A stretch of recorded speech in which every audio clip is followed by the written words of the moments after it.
This is interesting. Now that Travis Hunter and Shedeur Sanders are not there and this thing isn't really new, I find we're not talking about Deion as much, though truly I think that as a football story, it now becomes more interesting. Like, how do you do this now that you don't have one of the greatest college football players of all time on your team, right?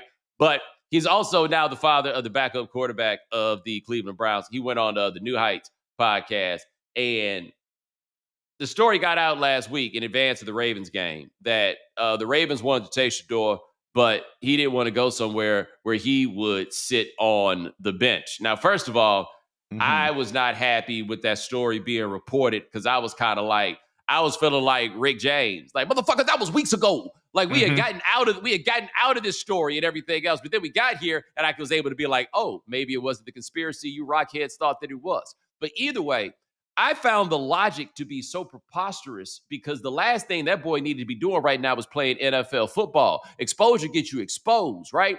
He needed to be like, take Tyrod Taylor, for example, who was drafted by the Ravens in the 6th round coming out of Virginia Tech. And he was a better college quarterback than Shedeur Sanders, just to be clear. Yep. He sat for years until he turned out he was actually good enough and then became a Pro Bowl quarterback who's had a very long career and made a bunch of money, right? Deion was on the New Heights podcast talking about this, and I want to give you this exact quote because it is such a Deion quote.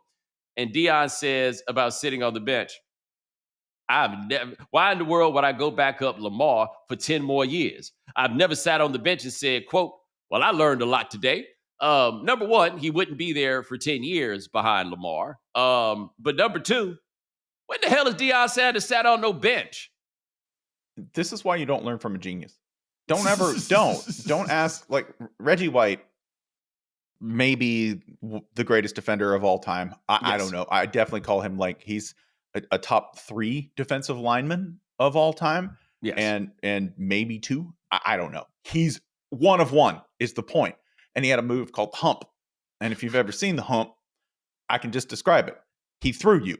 He threw you with one arm. You ever watch wrestling? They call it the hip toss. It is the hip toss, right?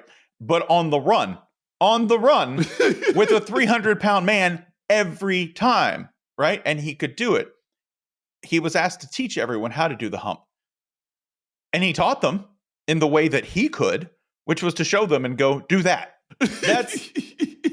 This is why bad athletes make great coaches. This is why mediocre athletes make great coaches. This is why great athletes do not often make great coaches, because 98 to 99% of y'all can't do the hump. Have you ever heard the story about when Ted Williams, in line with this, was the manager of the Washington Senators? Oh, yeah. Ted as a manager was like, go be me. Yeah. But they had a part where they had a spring training where these two coaches got into an argument, damn near a fist fight about how to handle a rundown, the hot box, right? And one of them was like, and I'm just throwing the names out there. One of them was like, well, I learned how to run the hot box from Miller Huggins. And the other one's like, I learned how to run it from John McGraw. And they asked Ted to be the tiebreaker. And he just looked at him and said, fuck it, let's go hit. Right? It's like these things that you discuss are not like, maybe your coach could be Tom Brady, except the problem is Tom Brady's such a maniac that he can't like understand and appreciate regular struggles. So my advisor in graduate school is a gentleman named Sandy Darity. Sandy's probably the most brilliant man I've ever met. I was having some struggles with motivation that kind of sort of proved to be my ultimate undoing, but these were the early seeds of the issue. And I asked him if he had ever had that situation. He said, yeah, maybe I've had 2 days, maybe 3 where I didn't feel like working, but then I got right back at it. And I was just like, ugh.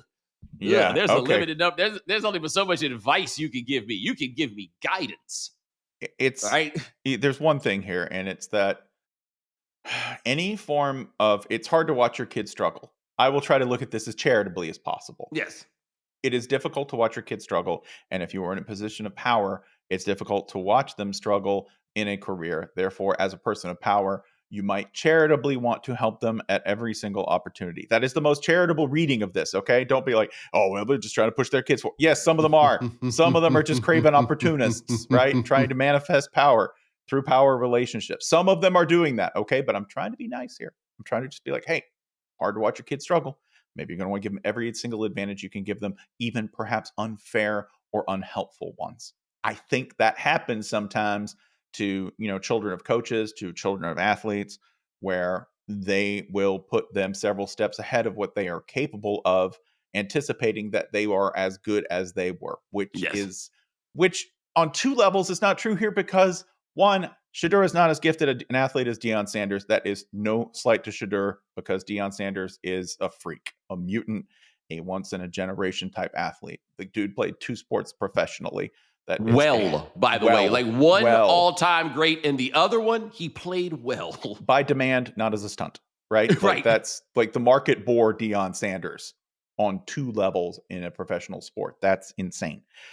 Second is this: it's a different position, right? You can teach somebody how to be a pro, but can you teach them how to be a pro when you didn't even have the same set of rules as everyone else as a pro? As a pro, didn't have them in college, didn't have to abide by the same rules as everyone in college, right?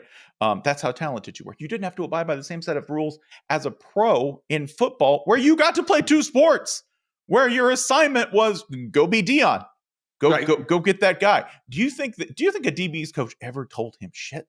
That's a great question. I mean, really? What hint did somebody give Deion Sanders? What? Hey, that was good. Good job. Good job. Way to make the pick that nobody else can make and return it 99 yards for a TD. That's Hold on, Spencer. Spencer, I'm going to read to you the second sentence of Deion's bio on his Florida State mhm. Seminoles webpage, because he has one. I guess it's for being a Hall of Famer or whatever. This is the second sentence. As a freshman, Primetime started at cornerback, played outfield on the baseball team, which finished 5th in the nation, and led the track team to its 10th conference championship. He won the conference in the 100, and he walked in the door starting, which brings me back to the question. Before Deion came back with the Ravens when he was 37 years old to play cornerback in the NFL, and I believe scored a touchdown in that comeback move. When has Deion Sanders ever sat on a bench in any sport whatsoever? When has he sat on a bench? It hasn't happened. It hasn't. It hasn't. And that's not Shadeur's fault. That's like we can't. Here's the other thing. Okay, he hasn't sat on a bench. Shadeur's going to. Sitting on the bench correlates with performance at some of the highest levels in the NFL Yes. at quarterback. This is a position. This is another thing that gets me, because I'm not saying cornerback isn't without its intricate technique. It is. Dominic Foxworth, if you are listening to me, I hear you. I understand. It's a hard position with a lot of nuance. Okay. It is not as complex as playing quarterback, because everything a cornerback does is taken into account in the position of learning quarterback, right? A quarterback, more than anyone else on the field, except for, maybe your middle linebacker or a strong safety making calls, whoever your call maker is, has to understand not just your job, but what everyone else on the field is doing all at the same time. It's subsumed in that job description. It's more complex. Sitting on the bench was good for Patrick Mahomes. Yes. Right? Sitting on the bench was great for Steve Young. Sitting on the bench was great for Aaron Rodgers.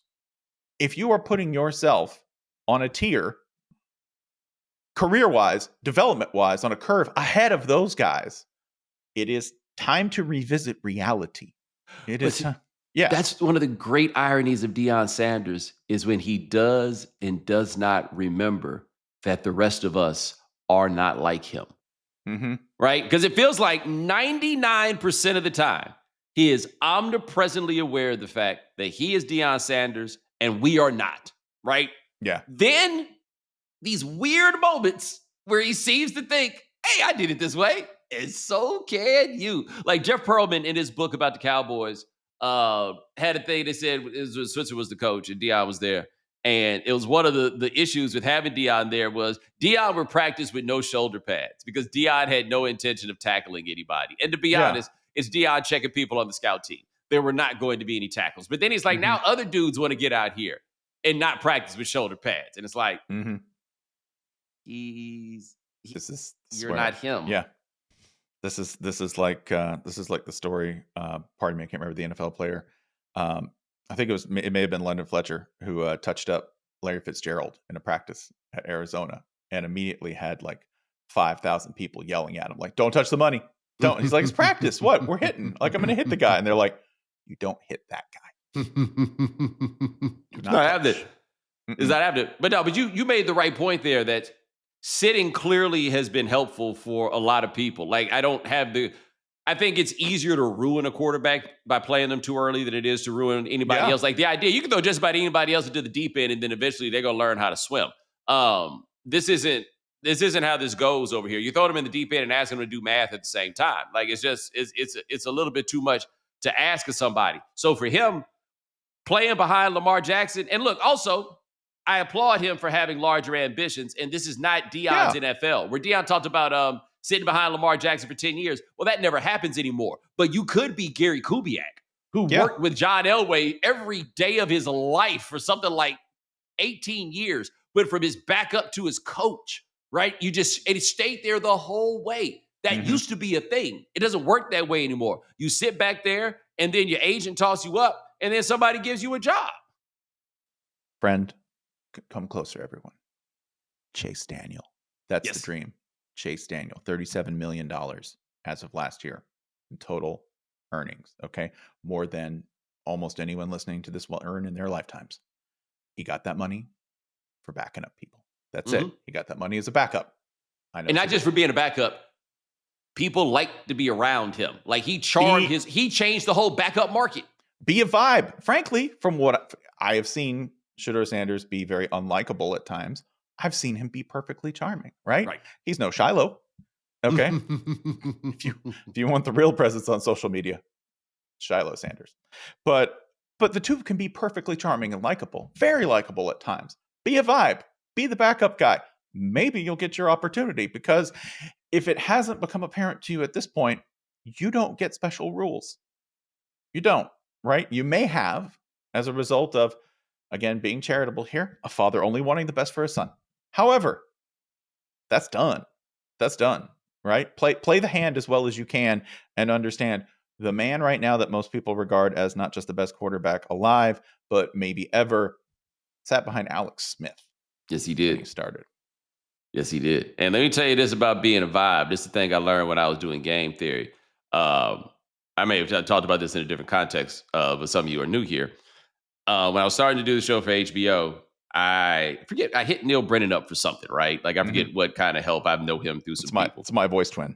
Neil Brennan. Yes, Neil Brennan. Also, by the way, it was funny, when I was in Morocco has a lot of, like, they had like 4 or 5 different models of faces. It was the DJ Khaled. I saw the French Montana. I saw the Colin Kaepernick. They had a few of those, and a surprising number of Neil Brennans on the road. I could in see Morocco, right? They were there, but Neil hit me back out of nowhere. And if you've ever met Neil, talk about a ray of fucking sunshine, right? No, that's not Neil's vibe.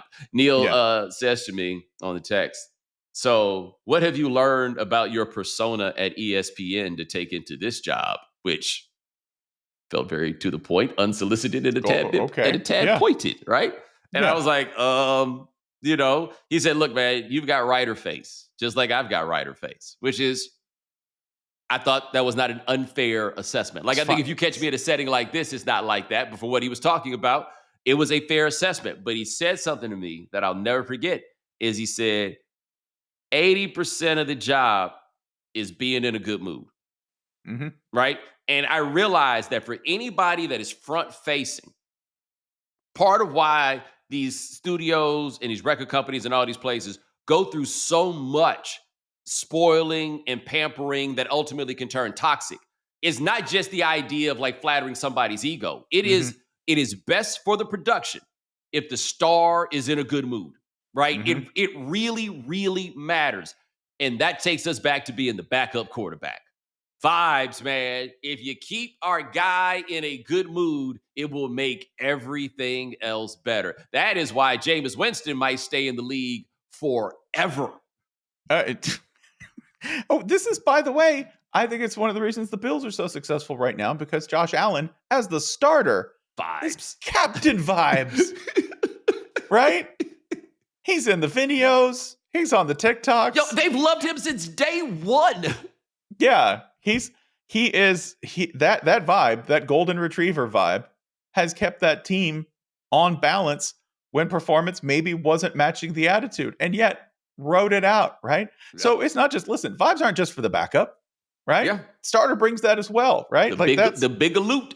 That's what we call them around here these days, is the big galoot. Everybody's happy when the big galoot shows up. Like, when you think about it, everybody in your life you've ever thought of who was a big galoot, doesn't it put a smile on your face? Listen, there's a happy person will put a smile on your face. A bigger happy person puts a bigger smile on your face. It's a barometer, right? Yes. It's like when a big man cries. If a big man cries at the athletic banquet, look around, okay? Like if you're at a high school and the big coach goes, I'm just so proud of this offensive guard, Tim. You've been such an inspiration. Everybody's going to start crying. Why? Because maybe they're afraid of getting beaten up. Maybe there's a situation hundreds of thousands of years ago where big man starts crying around the fire and they're like, yeah, he's going to get mad. You should cry with him. It's evolutionary psychology. No, that's what it is. But that was my thought when I saw that with Shedeur and what Deion was saying. I was just like, oh God, that's why he's getting such bad advice. Yeah. He has no idea what to do. Go find a successful mentor who was mediocre when they started. That's the person you want to talk to, because they've been through more stuff and overcome more stuff and had to learn more shortcuts, hacks, and learn the playbook more than you ever will.